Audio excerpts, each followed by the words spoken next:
पूर्णात् पूर्णमुदच्यते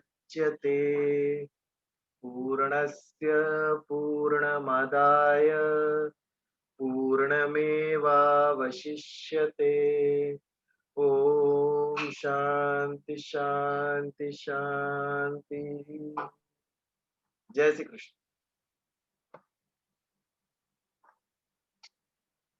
Who's singing the bhajan today? विनय का रिकॉर्डेड है, मैं प्ले करता हूँ।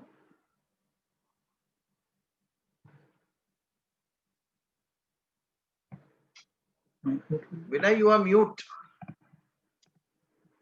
Actually, Bijal bhai, I have just now shared recorded. अभी just record किया था. हाँ ठीक है. It's not playing but.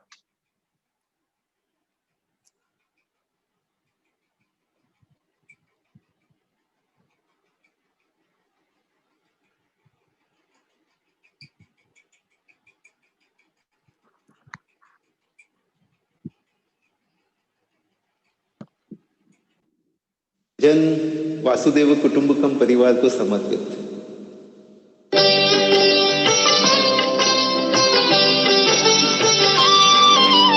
हो मंगल भवन अमंगल हारी द्रवहु सुदशरथ अचर बिहारी। राम सिया राम जय जय राम राम राम सिया राम जय जय राम।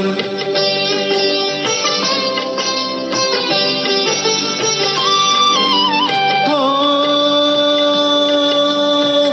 होई है वही जो राम रचि राखा, कोई करी तरत बढ़ावे साखा।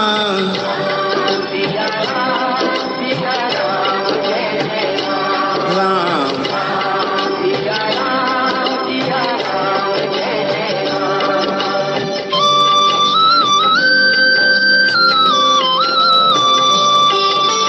हो धीरज धर्म मित्र अरुणारी आपड़ काल परखिए चारी।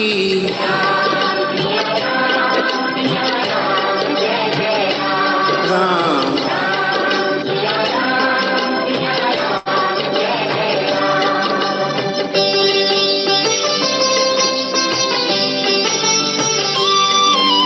हो जेहि के जेहि पर सत्य स्नेहु, सोहित ही मिलय न कछु संदेहु।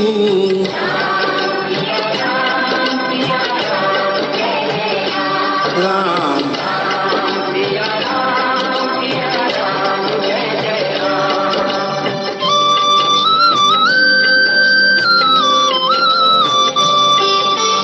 हो जाखी रही भावना जैसी, प्रभु मुक्ति देखी तिन तैसी।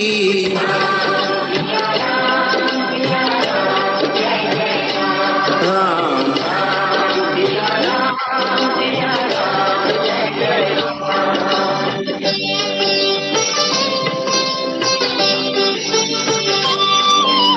हो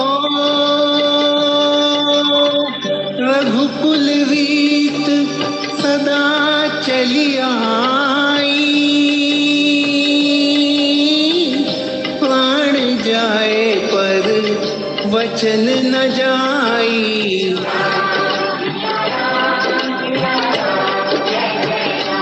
राम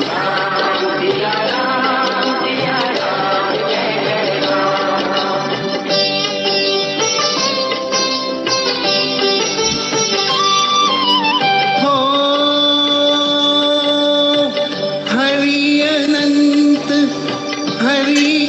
अनंता कहा ही सुना ही बहुविधि सब संता।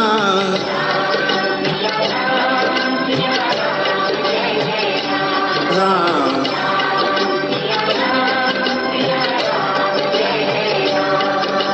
राम सिया राम जय जय राम।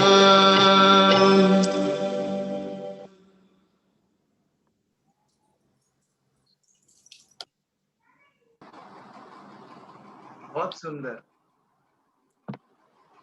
धन्यवाद। Very nice, Vinay. Beautiful beautiful. एक Thank म्यूजिक you. आ जाने से कितना उठाव आ जाता है इसके अंदर, गायन के अंदर। दिवाली के बाद हमारा पहला सत्संग आज, सबसे बड़ा त्योहार, सबसे बड़ा उत्सव हिंदू धर्म का हमने मनाया अभी। बहुत ही गर्व होना चाहिए हमें, कितने हजारों साल से हम हमारी परंपराएं, हमारे उत्सव सब वैसे के वैसे निभाते हैं हम लोग। क्यों मनाते हैं दिवाली? प्रभु राम ने विजय प्राप्त की रावण पे और वापस अयोध्या में प्रवेश किया। उस दिन अयोध्या में लोगों ने घर सजाए, रंगोलियां निकाली, दिए जलाए, मिठाइयां बनाई, एक दूसरे से बांटी।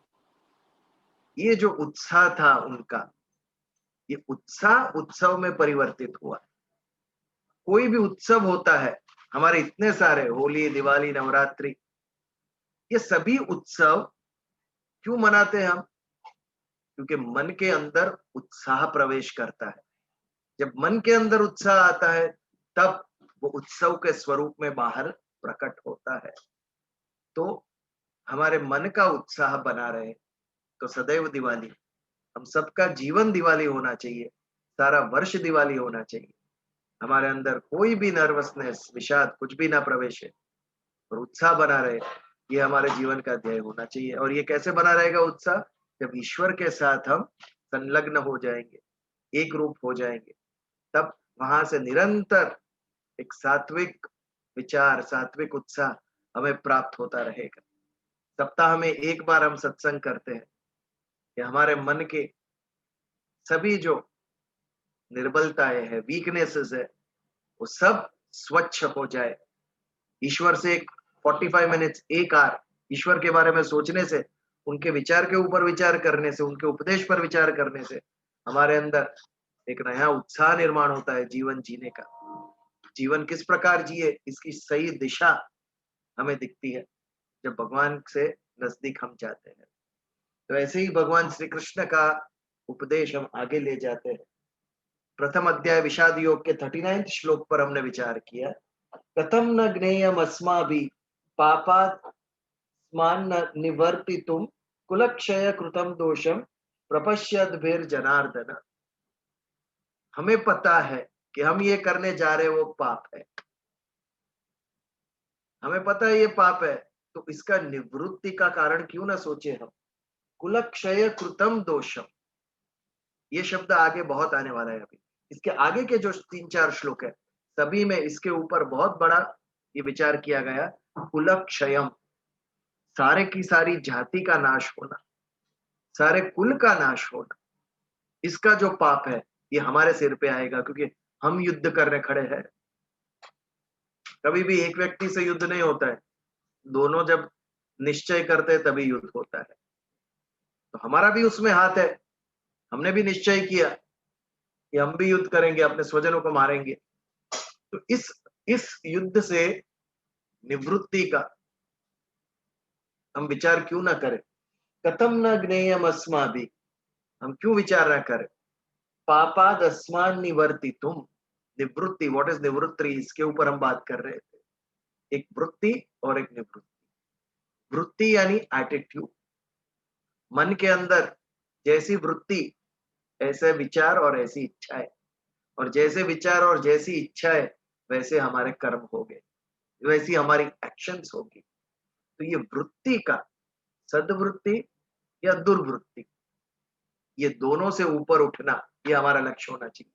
क्योंकि जब तक मन में वृत्ति है अच्छी या बुरी, तब तक कर्म अवश्य होते रहेंगे, स्वयं के लिए होते रहेंगे। जब तक वृत्ति से हम निवृत्ति प्राप्त न कर ले, तब तक कर्म होते रहेंगे और उसका फल हमें प्राप्त होता रहेगा। जीवन का लक्ष्य प्रवृत्ति और निवृत्ति, ये दोनों से ऊपर उठना होना चाहिए, ये सहज होना चाहिए। नियत कर्म, कर्म योग में एक शब्द आएगा, भगवान अर्जुन को कहते हैं नियत कर्म तो करना ही पड़ेगा। व्हाट इज नियत कर्म? जो हमारे जीने के लिए जो आवश्यक है, उसे नियत कर्म कहा गया है। तो नियत कर्म करना ये निवृत्ति या प्रवृत्ति में नहीं आता है, बट अन्य कर्म जो होते हैं उसका त्याग होना चाहिए, उसकी निवृत्ति हमारे से होनी चाहिए। वैसे ही यहाँ से पाप से निवृत्ति की बात अर्जुन कर रहा है। तो इससे आगे बढ़ते हैं हम 40वें श्लोक के ऊपर। कुलक्षय होने से क्या उसका परिणाम होगा? विचारवंत प्राणी है अर्जुन, बहुत डीप में सोच रहा है वो कि हमारी इस एक्शंस का असर केवल हमारे ऊपर नहीं, हमें तो पाप लगेगा ही, बट सारे समाज के ऊपर इस युद्ध से क्या असर पड़ेगा, यहां तक की सोच रहा है अर्जुन। और ये 40वें श्लोक में कहते हैं, आपके सामने है तो पढ़िए आप भी। कुलक्षये प्रणश्यन्ति कुलधर्मा सनातन धर्मे नष्टे कुलम कृत्स्नम अधर्मो अभिभवत्युत। बहुत अच्छा श्लोक है। कुलक्षये प्रणश्यन्ति, कुल का जब क्षय होता है, कुल धर्मा सनातन, प्रणश्ति यानी नष्ट हो जाता है, कुल का धर्म, सनातन धर्म जिसे हम कहते हैं, वो पूरा नष्ट हो जाता है जब कुल का क्षय होता है। ये कैसे होता है? कुल या जाति हम पकड़ सकते हैं। यहाँ पर क्षत्रिय कुल मैदान में खड़ा है, 40 से 45 क्षत्रिय खड़े हैं युद्ध करने के लिए, और बहुत बड़ी जान हानि होने वाली है, मानो कि सारा क्षत्रिय समाज नष्ट हो जाएगा। 4 वर्ण है, ब्राह्मण, क्षत्रिय, वैश्य और शूद्र, इसमें से एक पूरा वर्ण ही निकल जाए तो आप सोचो। यदि एक शहर है, बंबई शहर, इसमें से सब सफाई कामदार ही निकल जाए तो क्या परिस्थिति होगी? कचरे के ढेर लगेंगे, ड्रेनेज साफ नहीं होगी, पूरा एक तंत्र अटक जाएगा वहां के वहां। वैसे ही यहाँ पर यह परिस्थिति है कि पूरा एक कुल का क्षय जब हो जाएगा, कुल नष्ट हो जाएगा, तो उसके साथ क्या होता है? कुल धर्मा सनातन प्रणश्यन्ति, वो जो कुल के धर्म है, सनातन धर्म, सनातन यानी सदा से चले आए, वो सारे धर्म नष्ट हो जाए। ये धर्म यानी क्या? हम धर्म का अर्थ हमारे लिए बहुत एक संकुचित अर्थ हमने लिया है धर्म का। सेवा, पूजा, व्रत, उपवास, फूल चढ़ाना, जल चढ़ाना, ये सबको हम धर्म कहते हैं। और थोड़ा धर्म के ऊपर सोचना पड़ेगा हमें कि एक कुल के नष्ट होने से सारा धर्म कैसे नष्ट हो जाता है। ये कुल धर्म की बात, धर्म की बहुत व्यापक व्याख्याएं है हिंदू धर्म के अंदर। एक तो जो हम समझते हैं वो धर्म, हिंदू धर्म है, मुस्लिम धर्म है, क्रिश्चियन धर्म है, एक जीवन जीने की पद्धति, उपासना की पद्धति। सबके ईश्वर अलग, सबकी उपासना की पद्धति अलग, सबकी सोच अलग और सबकी जीवन पद्धति अलग, एक हो गया। बट इससे अगर डीपली हम जाएं तो व्हाट इज धर्म? धर्म का और एक अर्थ है कर्तव्य। तेरा धर्म निभा, भगवान कृष्ण कहते हैं अर्जुन को धर्म निभा। धर्म निभा यानी क्या? तेरा कर्तव्य निभा तू। ये कर्तव्य को भी धर्म कहते हैं, ड्यूटीज। ये करना तेरा धर्म है। माता पिता की सेवा करना बेटे का धर्म है, यानी बेटे की ड्यूटी है। ये धर्म यानी एक कर्तव्य हो गया, ड्यूटी हो गई। और एक धर्म हो गया जो हमारी क्वालिटी है, जो हमारा गुण है, उसे भी धर्म कहते हैं। ये दोनों कनेक्टेड है, इंटरकनेक्टेड है। हम एक मोमबत्ती का एग्जाम्पल ले। मोमबत्ती का गुण क्या है? उसका गुण है प्रकाश देना, स्वयं जलकर अन्य को प्रकाश देना। ये एक मोमबत्ती का गुण है। तो मोमबत्ती का धर्म क्या हुआ? जो उसका गुण है वो ही उसका धर्म हुआ। यदि मेरा गुण है कि प्रकाश दूं, तो उसके अलावा मैं करूंगा भी क्या? तो फिर प्रकाश देना ही मेरा कर्तव्य है। यू कैनॉट एक्सपेक्ट कि candle will give us rains. मोमबत्ती से वर्षा प्राप्त करना हम सोच भी नहीं सकते, वो उसका धर्म नहीं है। उसका धर्म क्या है? प्रकाश देना। क्यों उसका धर्म प्रकाश देना है? क्योंकि उसका गुण, उसका कैरेक्टरिस्टिक है कि वो प्रकाश दे सकती है, इसके लिए उसका कर्तव्य वो है। बादलों का गुण क्या है? बारिश। उसका कर्तव्य भी वही है, वो बारिश है। तो वैसे मनुष्य का गुण क्या है? ये हमें समझना है। ये जो मेरा गुण है, गुण धर्म कहते हैं उसे। ये जो मेरा गुण धर्म है, वही मेरा कर्तव्य है। एक बार इस पर विचार करेंगे हम। कितने सारे ऐसे इमोशंस है, कितने सारे ऐसे भाव यानी इमोशंस और क्वालिटीज जो मनुष्य को अन्य जीव से ऊपर उठाती है। उसमें से एक है कृतज्ञता, ग्रेटफुलनेस। दूसरी है शर्म, लज्जा। इस क्वालिटी ने सिविलाइजेशन को बहुत उपयोगी हुई है। ये क्वालिटी पशु पक्षी और मनुष्य में ये सबसे बड़ी अगर कोई भेद होगा तो वो शर्म है, लज्जा है, शेम है। उसके कारण मनुष्य ने बहुत प्रगति की है, समझदार हुआ है मनुष्य उसके कारण। तो ऐसे कई सारे भाव है, इमोशंस और क्वालिटीज, गुण है, जिसने मनुष्य को अन्य जीवों से ऊपर उठा दिया है। अब इसी गुणों का, इसी भाव का, ये जो हमारे अंदर इमोशन सेंटिमेंट्स है और ये हमारी क्वालिटीज है जो अन्य जीवों में नहीं, इसका जब हम संवर्धन करेंगे, है मैं ग्रेटफुल हूं लेकिन हूं उससे ज्यादा हूं, मेरे अंदर बहुत अच्छी इमोशंस है, उसको और फैलाओ, I spread it to others. बहुत सुंदर विचार दिए भगवान ने मुझे।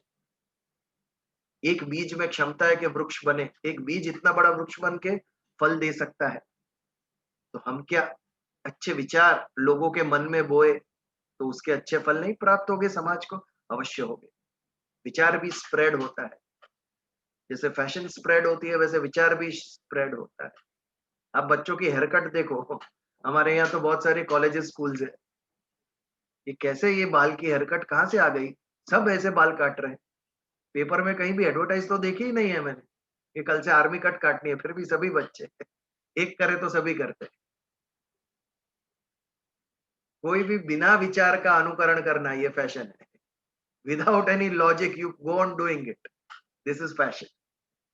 कई पार्लियामेंट में लॉ पास नहीं हुआ है कि कल से सबको क्रू कट ही रखना है, फिर भी हर एक ऐसे करने लगते हैं।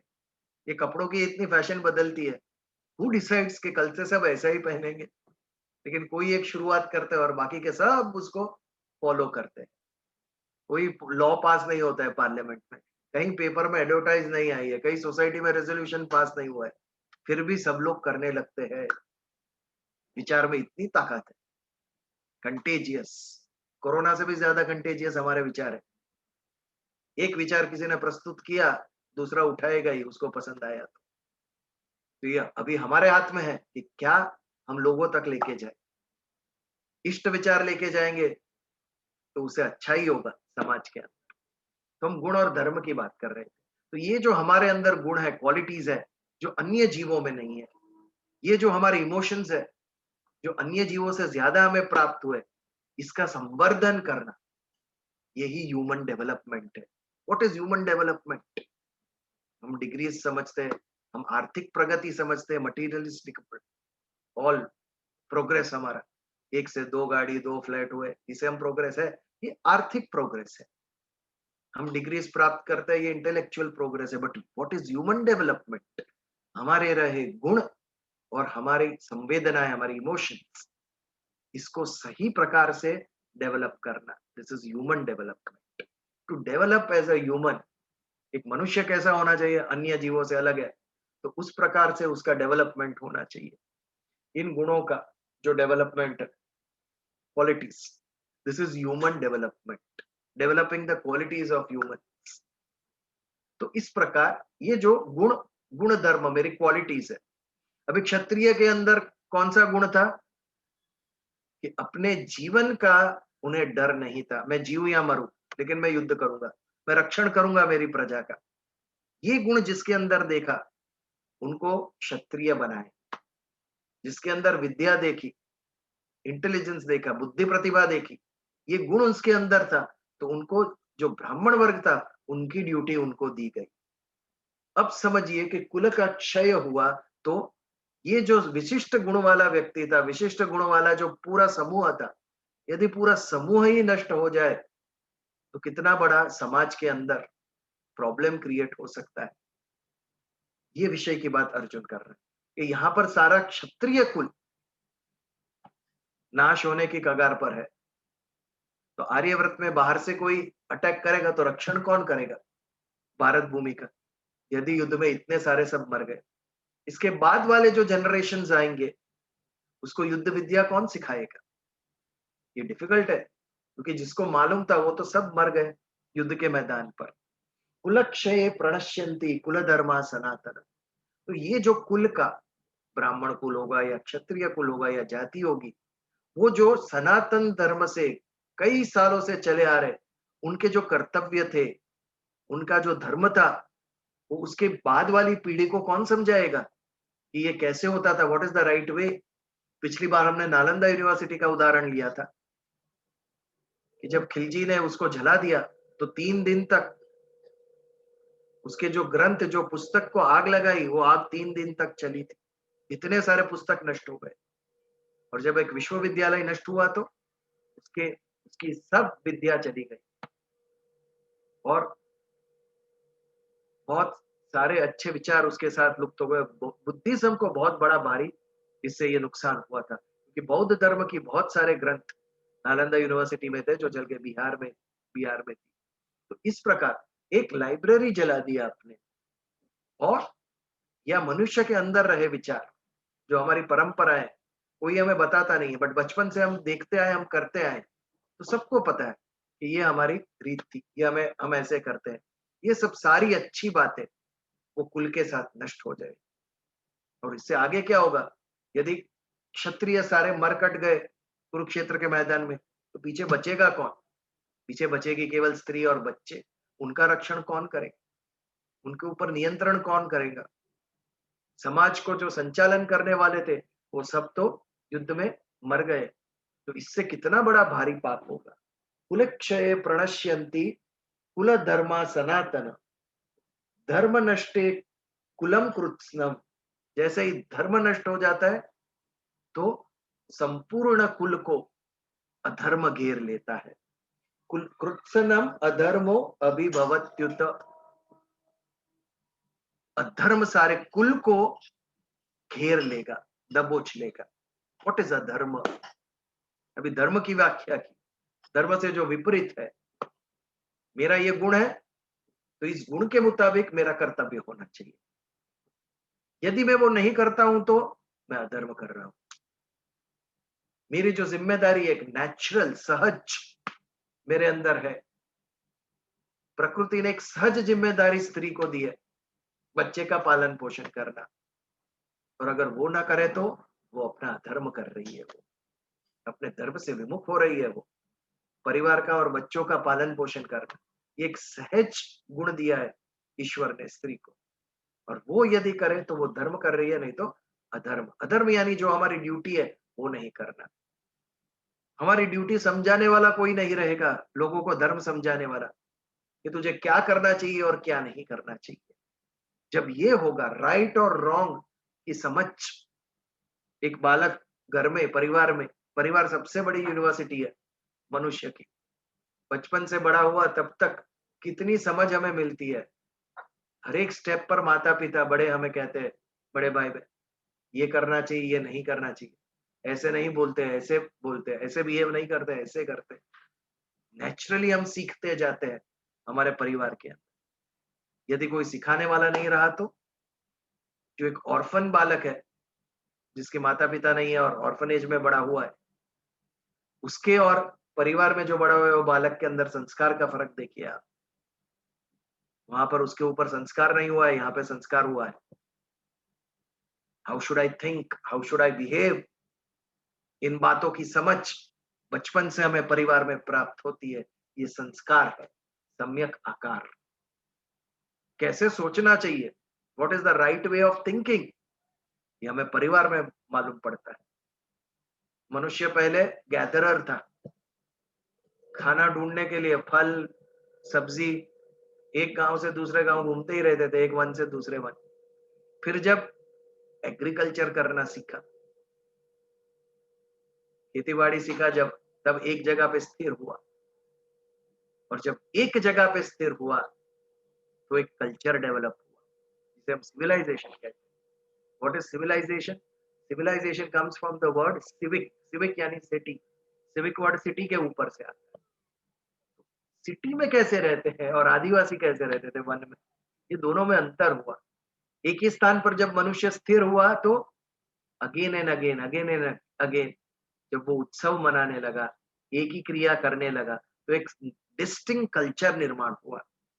जो हम एवरी ईयर करते हैं वो सिलसिला चालू हो जाता है।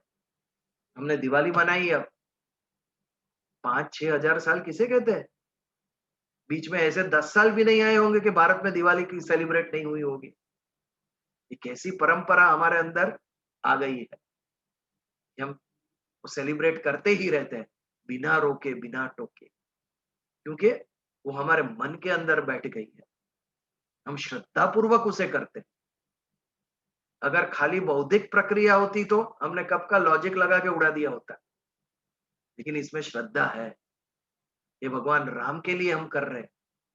जब श्रद्धा आती है तो हम लॉजिक को साइड पे रख देते हैं, इंटेलेक्ट को साइड पे रख देते हैं। इंटेलेक्ट राइट रॉन्ग सोचती रहती है और उसमें हम कर्म करना छोड़ देते हैं। श्रद्धा आ गई तो करना ही है, इसके आगे कोई सोच ही नहीं, कोई डाउट ही नहीं, कोई शंका ही। तो हमारे यहाँ श्रद्धा को बहुत बड़ा ये दिया था, इंपॉर्टेंस, महत्व दिया था। लेकिन जब से बौद्ध धर्म, जैन धर्म, इसका विकास होने लगा, उन्होंने रीजन को, लॉजिक को ज्यादा महत्व दिया। और इसीलिए हिंदू धर्म का भी वहां से उपनिषद, ये ज्यादा इसके ऊपर सोचा गया, क्योंकि उपनिषद इंटेलेक्ट को ज्यादा महत्व देते थे। बट जब बुद्धि को हम महत्व देने लगे तो श्रद्धा हमारी कम होती गई। श्रद्धा से आदमी सुखी होता है। जब हम श्रद्धा पूर्वक कुछ करते हैं तो हमारे सारे डाउट्स चले जाते हैं। जब मन में डाउट नहीं होता है तो हैप्पीनेस, कोई दुख हमें स्पर्श नहीं कर सकता। तो जब बुद्धि को महत्व करने लगे तो हमारी श्रद्धा कम होने लगी। बट उत्सव क्यों हम आज भी मना रहे? आज मन के अंदर एक डाउट डाल दिया, एनवायरमेंट, पटाखे फोड़ने से एनवायरमेंट का नुकसान होगा। माइंड में डाउट आते ही हम सोचने लगे दिवाली मनाए कि नहीं।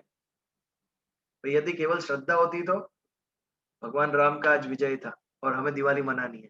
यदि ये श्रद्धा होती तो शायद ये मन में डाउट नहीं आता और शायद हमने करना छोड़ नहीं दिया। होली नहीं सेलिब्रेट करनी, क्यों? पानी की तंगी है। ये एक डाउट आ गया तो एक लॉजिकल बात है। एक डाउट मन के अंदर आ गया तो हमारी श्रद्धा हिल गई। तो यहाँ पर हमें सोचना है कि किस बात को श्रद्धा पूर्वक करनी है और किस बात को विचार पूर्वक। दोनों का बैलेंस होना चाहिए, समत्व होना चाहिए। श्रद्धा और विचार, बुद्धि और मन, ये दोनों का बैलेंसिंग होगा, तभी वो सत्य तक हम पहुंचेंगे। तो इस प्रकार धर्म नष्टे कुलम कृत्स्नम अधर्म अभिभवत्युत। जब सारा कुल नष्ट हो जाएगा तो रह जाएंगी केवल पीछे स्त्रियां और बच्चे। फिर उनको कौन संभालेगा? उनका रक्षण कौन करेगा? हमने कितने सारे मूवीज देखी है, अभी पद्मावती देखी। जैसे ही अलाउद्दीन खिलजी जीत कर प्रवेश कर रहा है ये पता चला तो सारी स्त्रियां जौहर करने चली गई।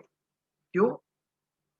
इनके हाथों में आने से मृत्यु बेहतर है, ये विचार उस वक्त हो रहा था। हमने जैसलमेर के महल जब देखने गए तो वहां पर एक स्थान गाइड ने दिखाया हमें। जब वहां के राजा की मृत्यु हुई तो एक साथ उनकी 17 रानियों ने जौहर किया था उस स्थान के ऊपर। उनके हाथ के निशान अभी भी वहां पर है, 17 रानी। तो ये प्रथा थी, अन्य के हाथों से दुखी होने से अपने जीवन का बलिदान दे दो। ये क्यों होता है?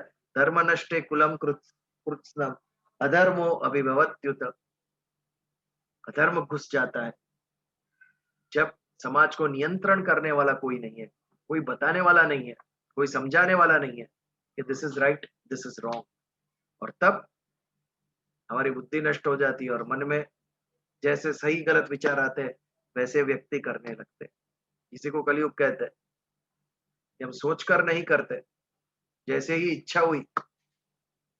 पशु में और हमारे में फर्क ही क्या रहा? पशु की एक्शंस कैसी होती है? जैसी इच्छा ही, सहज, नेचुरल। पूंछ पे किसी ने पैर रखा तो कुत्ता भौंकता ही है, उसको पता नहीं है कि शांत रहना चाहिए, कभी सामने कौन है, क्या तो भौंकेगा या तो काटेगा। ये सहज प्रतिक्रिया है उसकी, सोचता नहीं है इसके लिए। तो ये सोचने हमारे अंदर मन में बात रखने वाला कोई चाहिए। जब हमारा अहंकार भी ऊपर उठता है तब राइट एंड रॉन्ग भूल जाता है।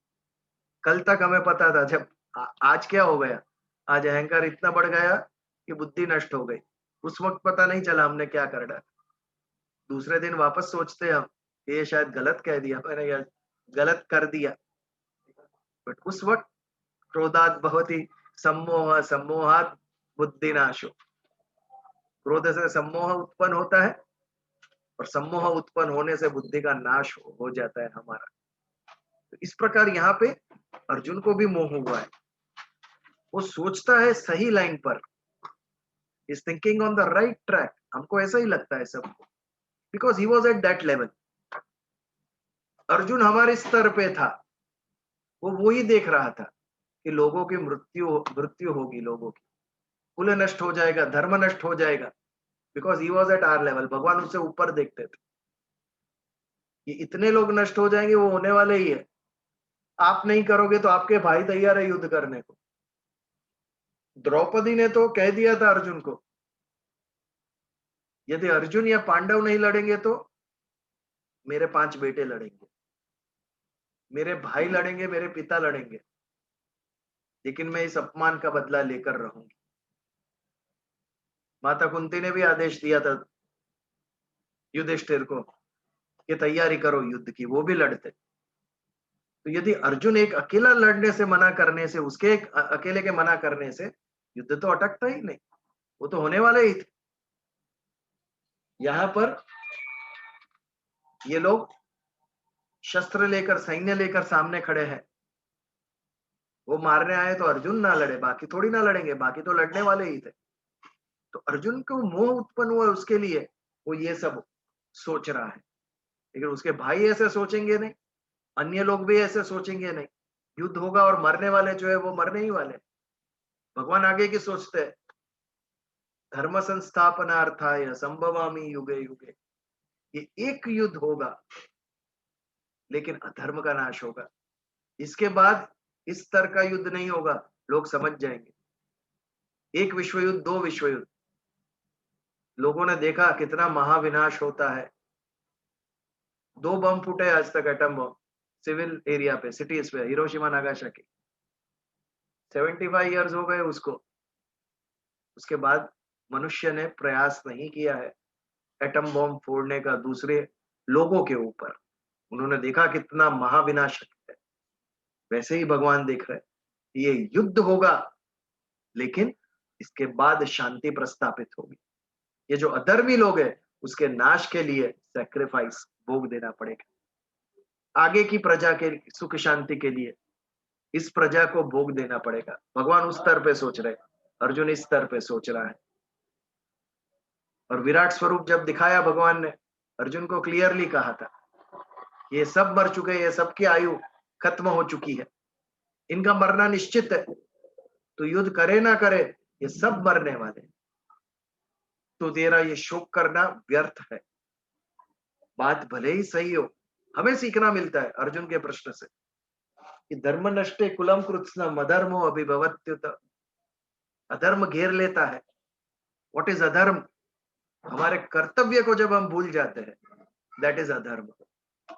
हमें जो करना चाहिए वो नहीं करते हैं, और जो नहीं करना चाहिए वो करते हैं, यह अधर्म है।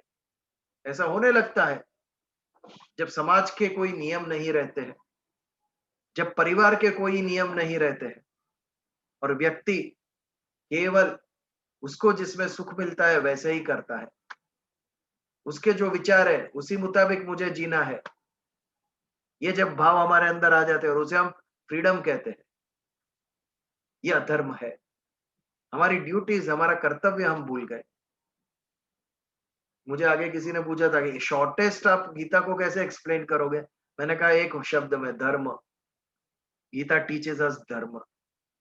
धर्म यानी फूल हार चढ़ाना नहीं, व्रत उपवास रखना नहीं, हमारा कर्तव्य करना। तो मनुष्य है, एज अ मनुष्य तेरे गुण को समझ और उस गुण के मुताबिक तेरा कर्तव्य क्या है ये समझ। ये करने से व्यक्ति और समाज सबकी प्रगति होगी। पहले तो हमें ये समझना पड़ेगा कि मेरे गुण क्या है। I am human, why I am human. बादल का गुण है कि बारिश दे, वो तो हमें समझ में आता है क्योंकि दिखता है, लेकिन मेरा क्या गुण है?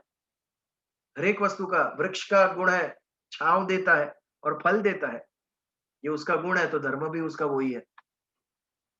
तू इतना बड़ा वृक्ष बनाया तो लोगों को छांव देनी पड़ेगी तुझे, लोगों को फल देना पड़ेगा तुझे। मैं इतना बड़ा मनुष्य बन गया, अभी मुझे क्या करना है? मुझे समझना है पहले मैं कौन हूं, मेरे अंदर भगवान ने कौन सी गिफ्ट रखी है जो अन्य किसी में नहीं है, कौन से भाव विशेष है मेरे अंदर, करुणा, दया, कृतज्ञता, शर्म, ये सभी भावों को खिलाना, ये मेरा धर्म है। एज अ मनुष्य, एज अ ह्यूमन, ये मेरा धर्म है, ये मेरी ड्यूटी है। और ये सब समझ चली जाएगी। जब हमारे से बड़े हमें सिखाने वाले, समझाने वाले वो ही नहीं रहे तो क्या होगा?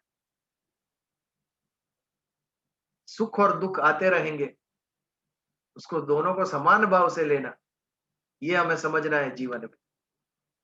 एक बार शनिवार को हम हनुमान जी की पूजा करते हैं और ध्यान से देखें तो हनुमान जी के पैर के नीचे पनौती को दबा के रखा है उन्होंने। पनौती जिसे कहते हैं हम, बैड ओमेंस वो। तो एक बार देवी महालक्ष्मी और देवी पनौती, ये दोनों के अंदर स्पर्धा हुई। दोनों गए भगवान शिव शंकर के पास और पूछा, हम दोनों में सुंदर कौन है ये बताइए। भगवान शंकर ने कहा, मैं तो ये सब नहीं जानता, भोलेनाथ थे, ये मेरा विषय नहीं है, मुझे पता नहीं चलता है। अब भगवान नारायण के पास चाहिए। नारायण के पास गई तो विष्णु जी ने कहा, महालक्ष्मी जी तो मेरी पत्नी है, मैं कैसे निर्णय लूं? I am a party to it. कोई कहेंगे कि आपने पार्शियलिटी की। आप एक तो, उन्होंने दोनों ने कहा कि हम जाए कहां पर, कौन कहेगा कि हमारे में दोनों में सुंदर कौन है? तो विष्णु जी ने बहुत सोचकर कहा कि आप पृथ्वीलोक में जाइए। वहां की जो बनिया कम्युनिटी है ना, वैश्य लोग, बनिया लोग, वो बहुत चतुर है, वो आपके प्रश्न का उत्तर देंगे। तो दोनों देवियां गई बनिया के पास और पूछा कि हम दोनों में सुंदर कौन है ये बताइए आप। महालक्ष्मी जी कहती है मैं सुंदर हूं, पनौती कहती है मैं सुंदर हूं। तो ये भी सोच में पड़ गया, अगर महालक्ष्मी जी को नाराज करता हूं तो वो चली जाएगी, वो भी गलत होगा, और पनौती जी को नाराज किया और वो आके बैठ गई तो भी गलत होगा। उसने एक युक्ति की, उन्होंने कहा कि आप सामने जो एक वृक्ष दिख रहा है ना, वहां तक जाकर आइए, तब तक मैं सोचता हूँ। तो दोनों देवियां कहा ठीक है, उनको भी वक्त देते हैं। वो चल के वृक्ष तक गई और वापस आई और फिर पूछा बनिए को, हमारे दोनों में सुंदर कौन है? बनिए ने बहुत सुंदर उत्तर दिया, महालक्ष्मी जी आप जब आती थी तब सुंदर लगती थी, और पनौती जी आप जब जाती थी तब सुंदर लगती थी। दोनों खुश हो गए। पनौती यानी दुख, महालक्ष्मी यानी सुख। सुख जब आता है तो अच्छा लगता है, दुख जब जाता है तो अच्छा लगता है। लेकिन ये सामान्य लोग के लिए, ज्ञानी के लिए ये दोनों समान। सुख आ गया तो भी कोई फर्क नहीं पड़ता, सुख चला गया, दुख आ गया तो भी कोई फर्क नहीं पड़ता, डिटैच। भगवान कृष्ण ये स्थान पर है और अर्जुन हमारे स्थान पर है। जरा सा सुख आया उड़ने लगे हवा में, और जरा का दुख आया तो टूट गए पूरा। अर्जुन को दुख एहसास हो रहा है दुख का, भगवान कृष्ण ऊपर है उससे कि तेरे जो धर्म है ये ड्यूटी कर, तेरी जिम्मेदारी है, तू क्षत्रिय है, तेरी जिम्मेदारी है कि युद्ध कर, तू केवल उसके ऊपर ध्यान दे। बट नहीं समझ रहा है अर्जुन, कितना लॉजिक लगा रहा है। ये सब बातें हमें लगता है यस ही इज राइट, कि इतना बड़ा विनाश हो जाए तो उसके बाद उनके बच्चे और बीवी को संभालेगा कौन? उनको राइट और रॉन्ग की समझ कौन देगा? उनको नियंत्रण में कौन रखेगा? ये धर्म का समझना, ये दोनों अलग तरीके से ले रहे हैं। अर्जुन इमोशनल होके सोच रहा है, और वो जो सोच रहा है उसी को सिद्ध करने के लिए अपनी बुद्धि लगा रहा है, लॉजिकल क्वेश्चंस पूछ रहा है सब, लेकिन भगवान कृष्ण विरक्त है सुख और दुख से, मोह से। तो जरा भी विचलित हुए बिना उसके सभी प्रश्न के उत्तर देते हैं। ये एक एक जो विचार किया है अर्जुन ने, सभी विचारों का खंडन करेंगे भगवान। सांख्य योग में 11वें श्लोक से भगवान का उपदेश शुरू होता है। वो सही भगवत गीता वहां से शुरू होती है। भगवान ने जब उपदेश देना शुरू किया, इस प्रकार कुलक्षये प्रणश्यन्ति कुल धर्म सनातन। जब कुल का क्षय होता है, संपूर्ण क्षत्रिय कुल जब मर जाएगा, तो क्षत्रिय कुल का जो धर्म, यानी एज ए क्षत्रिय उनकी जो ड्यूटी थी समाज के अंदर, वो सारी ड्यूटी नष्ट हो जाएगी। अभी तो बच्चे हैं, दूसरा जनरेशन जो है उनको पता ही नहीं है कि ऐसे जिया जाता है। ये हमारा कर्तव्य था, समाज के प्रति हमें ये काम करना था, हमें ये नहीं करना था। ये सब बातों का नाश हो जाएगा जो इतने सालों से मनुस्मृति में भगवान ने मनु महाराज ने 4 वर्ण और आश्रम के ये कहा है कि ऐसे जिया जाएगा, ऐसे करना चाहिए। तभी से चली हुई परंपराएं, तभी से चली हुई प्रथाएं, तभी नष्ट हो जाता। किसी को पता ही नहीं रहता कि ये आगे कैसे ले जाना का। धर्म नष्टे कुलम कृत्स्नम। धर्म जैसे ही नष्ट हुआ उस कुल का, तो सारे कुल को अधर्म दबोच लेता है, उस पे हावी हो जाता है, फैल जाता है अधर्म सारे समाज में। यही कलयुग है, जब व्यक्ति धर्म भूल जाता है, अपनी ड्यूटी भूल जाता है और अपने मन के मुताबिक जो उसको अनुकूल है वो ही करने लगता है। दैट इज कलयुग। I am forgetting my duty.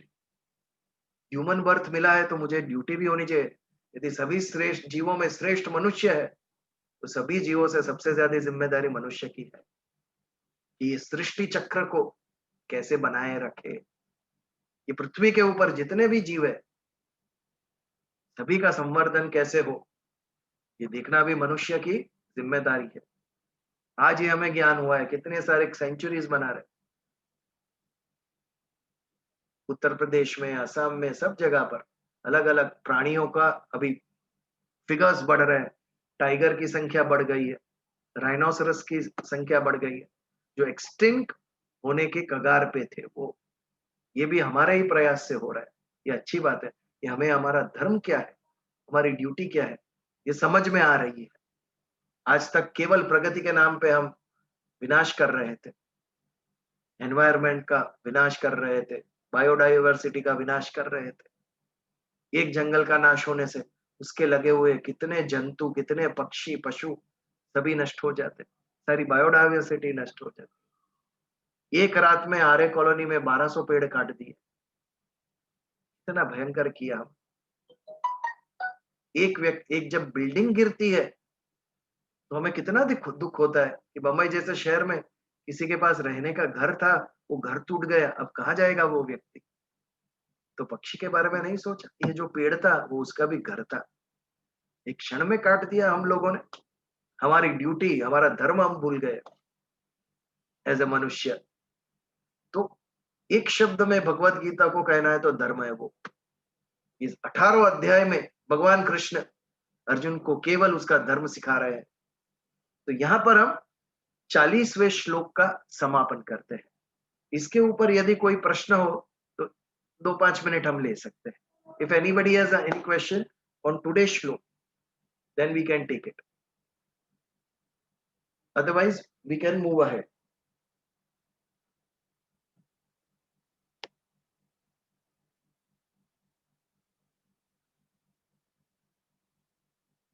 आज उपस्थिति कम है, लगता है अभी भी सब दिवाली मना रहे लोग।